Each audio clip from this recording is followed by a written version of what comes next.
Madhyama Nikaya. Middle-length discourses. tptaka.fandom.com. Translation by Sister Upalavanna. MN 91 Brahmayu Sutta. I heard thus. At one time the Blessed One was touring Videha, with about 500 bhikkhus. At that time the Brahmin Brahmàyu, an aged decayed man of 120 years was living in Mithila. He had learned the three Vedas, knew the rites and rituals as officiating priest, the phonology and etymology of words and the marks of a great man. The Brahmin Brahmàyu heard that the recluse Gotama who had gone forth from the Sakya clan was touring Videha with about 500 bhikkhus. Such fame had spread about that good Gotama. That blessed one is perfect, rightfully enlightened, endowed with knowledge and conduct, well gone, knows the worlds, is the incomparable tamer of those to be tamed, teacher of gods and men, enlightened and blessed.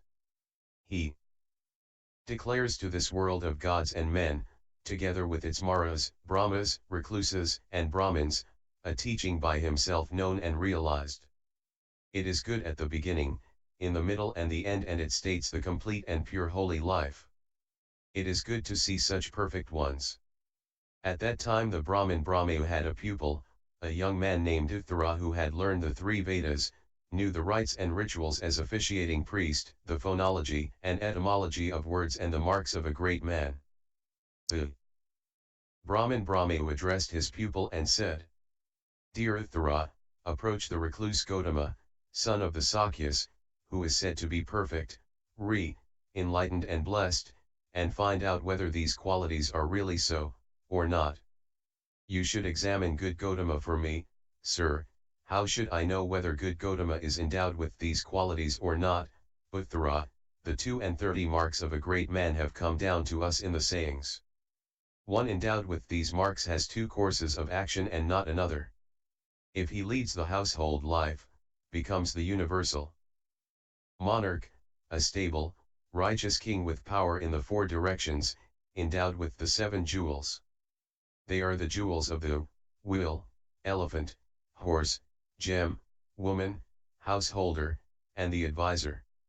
He has more than 1,000 sons, with heroic figures, clever and able to subdue foreign armies.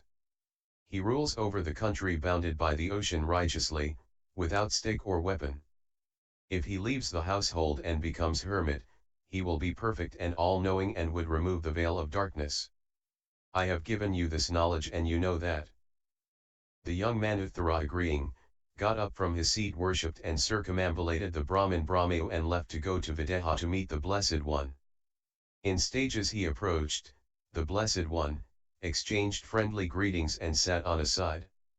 The young man Uttara examined the 32 marks of a great man on the body of the Blessed One. Seeing most of the marks excepting 2, not satisfied, has doubts, whether the pudendum is encased, and the tongue is large enough. It occurred to the Blessed One, this young man Uttara sees most of the marks of a great man on my body except 2.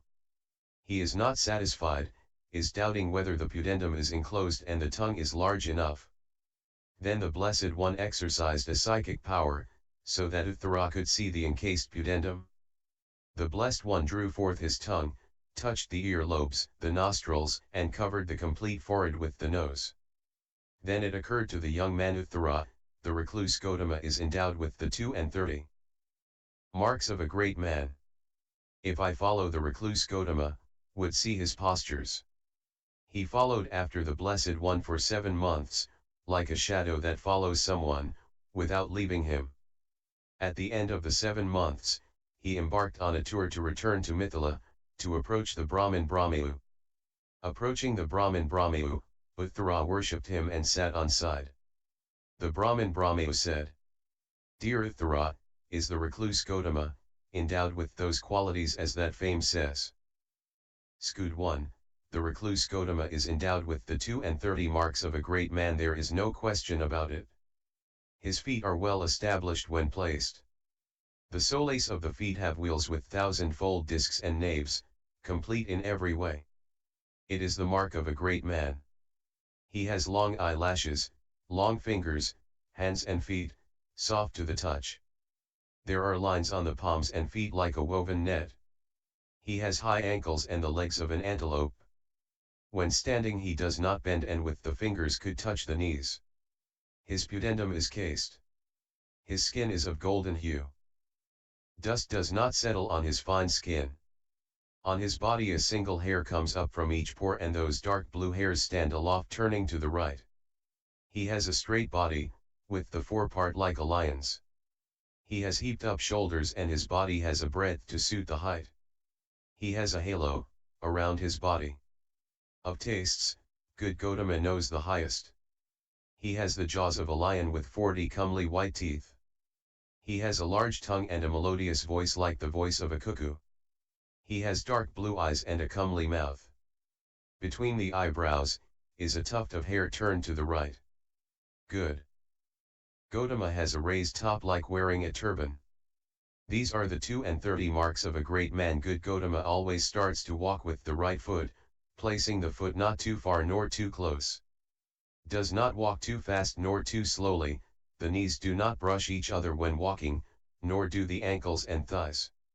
When walking his thighs do not writhe, bend or raise, only the lower body moves without a bodily effort. When looking he turns the whole body. He does not look up or down and does not walk with inquisitive eyes. When confronting looks a short distance ahead yet is aware of his surrounding. Entering a house does not raise, bend, or writhe the body.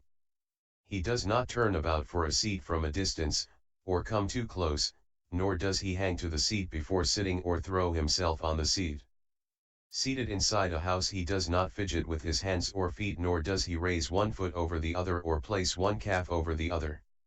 He does not support his jaws with the hands. Inside a house he does not shake or shiver or sit uneasily, sits calm and at ease.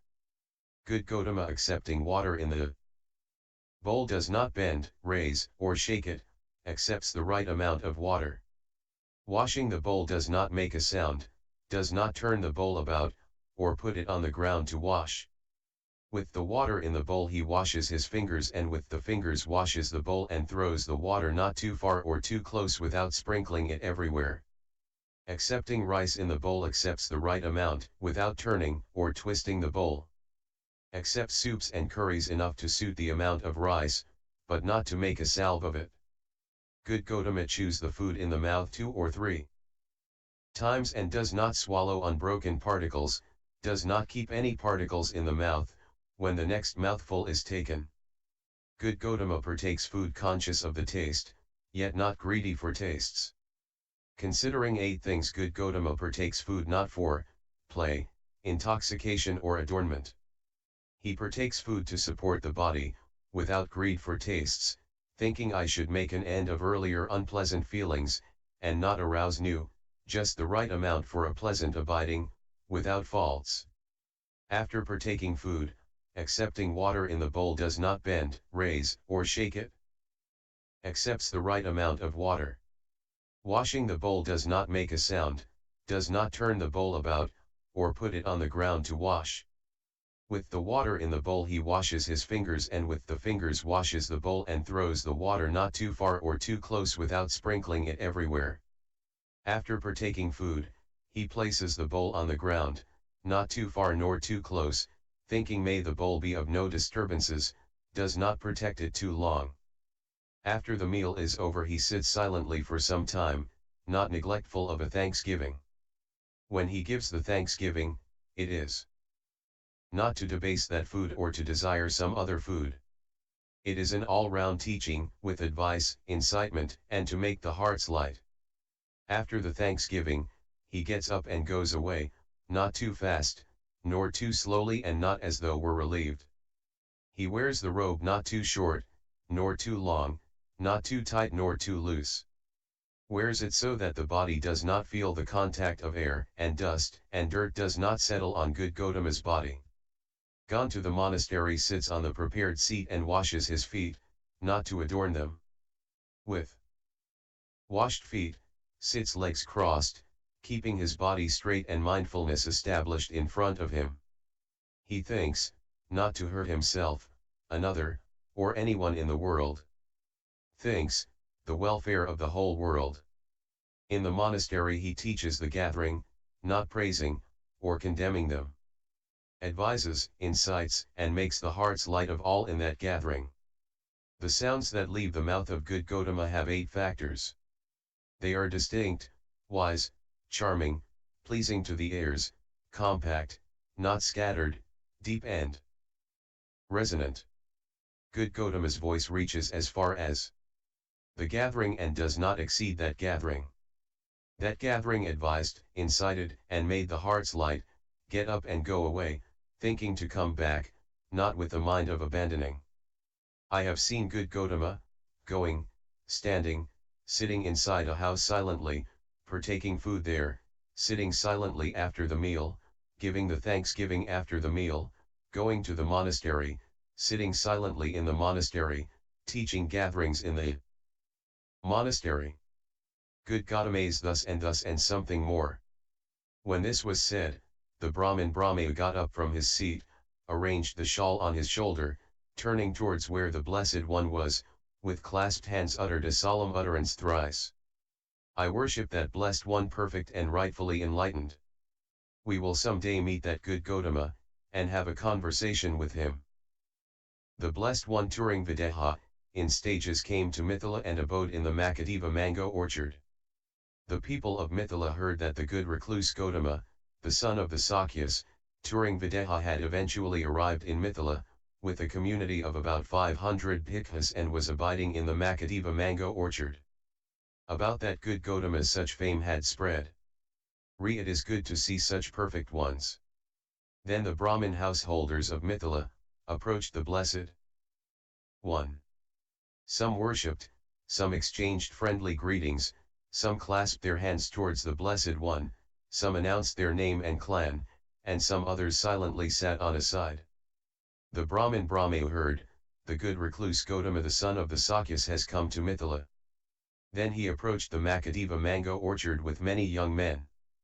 When the Brahmin Brahmàyu had come close to the Makadeva mango orchard, it occurred to him, it is not suitable for me to approach the recluse Gotama without prior notice. He called a certain young man and said, Come good man, approach the recluse Gotama and for my sake inquire whether he is with few ailments, no troubles, and has a light living. Then tell him, good Gotama, the Brahmin Brahmàyu is an aged decayed man of 120 years is living in Mithila.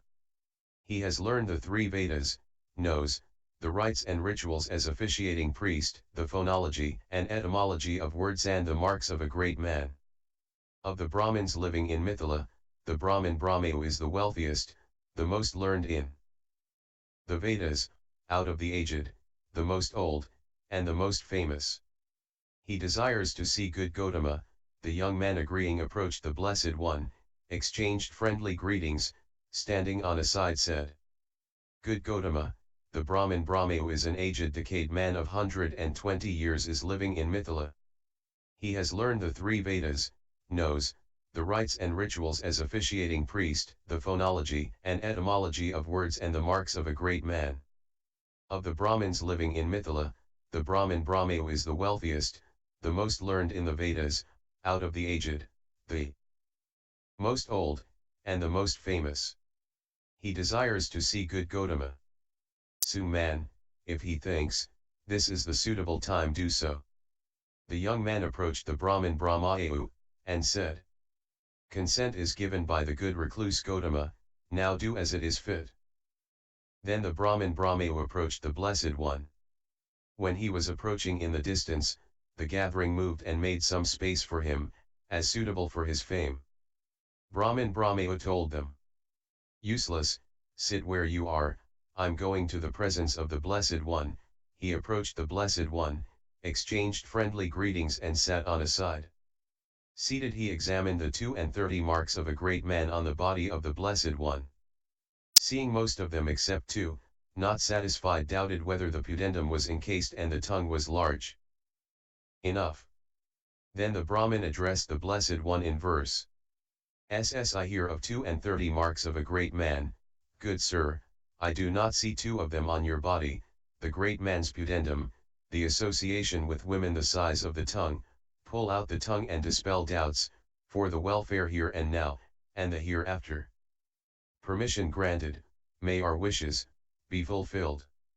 Then it occurred to the Blessed One, the Brahmin Brahmàyu, sees most of the marks of a great man on my body, and not two of them. He is not satisfied, doubts whether the pudendum is encased and the tongue is large enough. Then the Blessed One exercised a psychic power, so that the Brahmin could see the encased pudendum. The Blessed One drew forth his tongue, touched the ear lobes, the nostrils, and covered the complete forehead with the nose. Then the Blessed One addressed the Brahmin Brahmàyu with verses. SSTHE 2 and 30 marks of a great man, that you have heard of, are all present on my body, Brahmin, there are no doubts about that.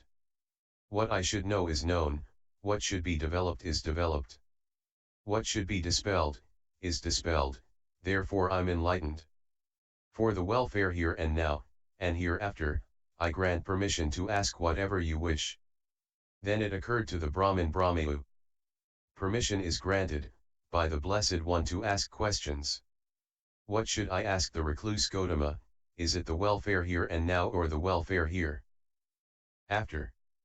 It occurred to the Brahmin Brahmàyu. I'm clever in the welfare here and now. Even others question me about the welfare here and now. I should question the recluse Gotama the welfare hereafter. So he addressed the Blessed One in verses. Scud 1, how does one become a Brahmin? How does he become a knower? How does he know the three Vedas? And to what is it said health? How does one become worthy? And how does he become perfect? How does one become a sage, and what is enlightenment? Then the Blessed One explained them to the Brahmin Brahmàyu in verses. Recollecting earlier births, and seeing the heavenly and hellish births, with the destruction of birth, the sage becomes master, of knowledges knows the purity of the mind, when released from all greed, when birth and death is expelled, the holy life becomes complete when come to the end of all things, such ones are said to be enlightened. When this was said, the Brahmin Brahmàyu got up from his seat, arranged the shawl on one shoulder, put his head at the feet, worshipped the Blessed One, kissed the feet, and stroked them with the hands, and announced, Good Gotama, I'm the Brahmin Brahmàyu.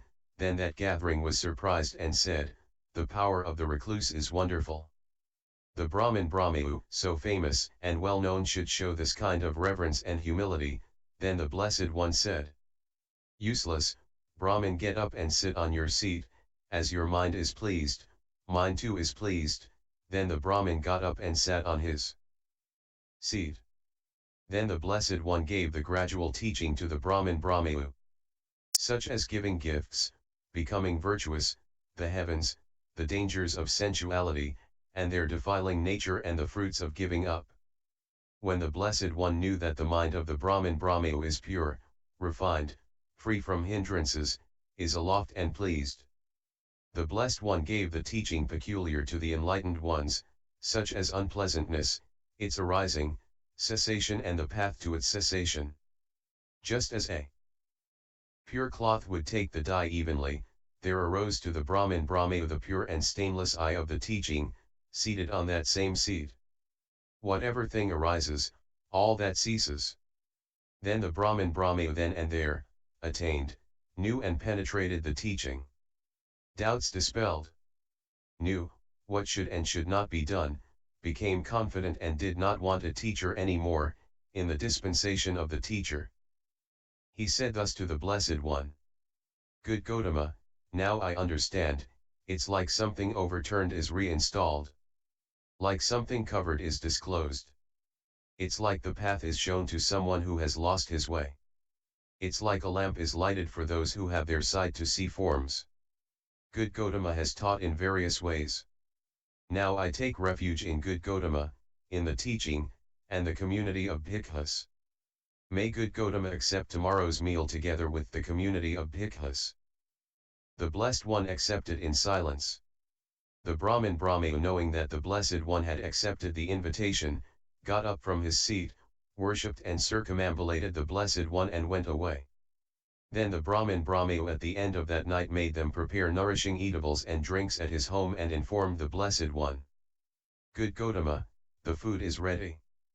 The Blessed One put on robes in the morning. Took bowl and robes approached the Brahmin Brahmayu's house, together with the community of bhikkhus and sat on the prepared seats. The Brahmin Brahmayu served and satisfied the community of bhikkhus headed by the Blessed One with nourishing eatables and drinks with his own hands for 7 days. At the end of the 7 days the Blessed One went on the tour to Videha. Soon after the Blessed One went away the Brahmin Brahmayu passed away. Many bhikkhus approached the Blessed One, worshipped the Blessed One, sat on a side and said, "So venerable Sir, the Brahmin Brahmayu passed away, where are his movements after death?" You. Bhikkhus, the Brahmin Brahmayu is wise, stands on his feet according to the teaching, had no trouble, realizing the teaching. He destroyed the 5 lower fetters binding to the sensual world and arose spontaneously, will not proceed, from that world you. The Blessed One said those words and those bhikkhus delighted in the words of the Blessed One. And Mn 91.